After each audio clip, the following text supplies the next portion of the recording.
If VLC Media Player is not playing YouTube videos, don't worry. In this video, I'll show you the quickest fixes step by step so you can get playback working again. This issue usually happens because VLC needs an update, an old YouTube script file, or a settings change inside the player.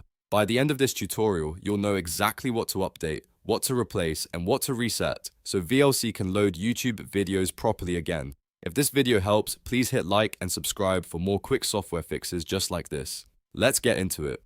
First, we're going to update the YouTube playback file inside VLC. Open your browser and download the latest youtube.luac file from the VideoLAN GitLab repository. This file is important because VLC uses it to understand how to access and play YouTube links. Once the file is downloaded, open File Explorer and navigate to your VLC installation folder. On most Windows systems, that path is C+Program Files, VideoLAN/VLC LLA's playlist. Inside that folder, you should find an existing youtube.luac or youtube.lua file. Delete the old file, then paste the newly downloaded one into the same folder. After that, restart VLC and test the YouTube video again. In many cases, this alone fixes the problem. If the issue is still there, the next step is to update VLC Media Player itself.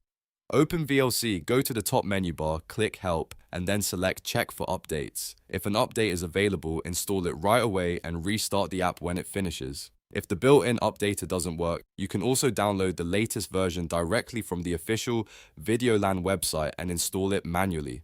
Keeping VLC updated is important because older versions can break when YouTube changes how video links are delivered.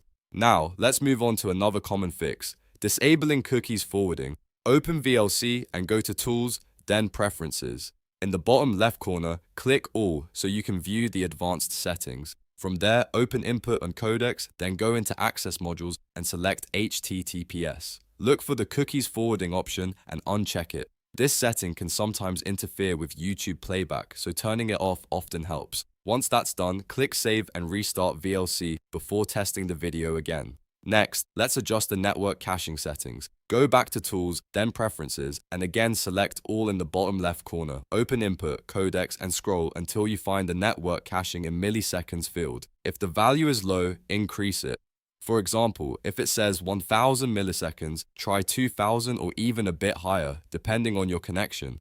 This gives VLC a little more time to buffer the stream, which can help if YouTube videos are stuttering, freezing, or not loading at all. After changing the value, click Save and restart VLC. If VLC still isn't playing YouTube videos correctly, the last thing to try is clearing VLC's cache and resetting preferences. Open VLC, go to Tools, then Preferences, and click the Reset Preferences button in the bottom left corner. This returns VLC settings to their default state and can fix hidden configuration issues that are causing playback errors. Once you reset the preferences, completely close VLC, open it again, and try the YouTube video one more time. So to recap, the main fixes are: update the youtube.luac file, update VLC Media Player, disable cookies forwarding, increase network caching, and reset VLC preferences if needed. One of these steps usually solves the issue and gets YouTube videos playing again inside VLC. If this tutorial helped you out, make sure to hit like and subscribe for more easy software guides, troubleshooting tips, and quick fixes. Thanks for watching, and I'll see you in the next video.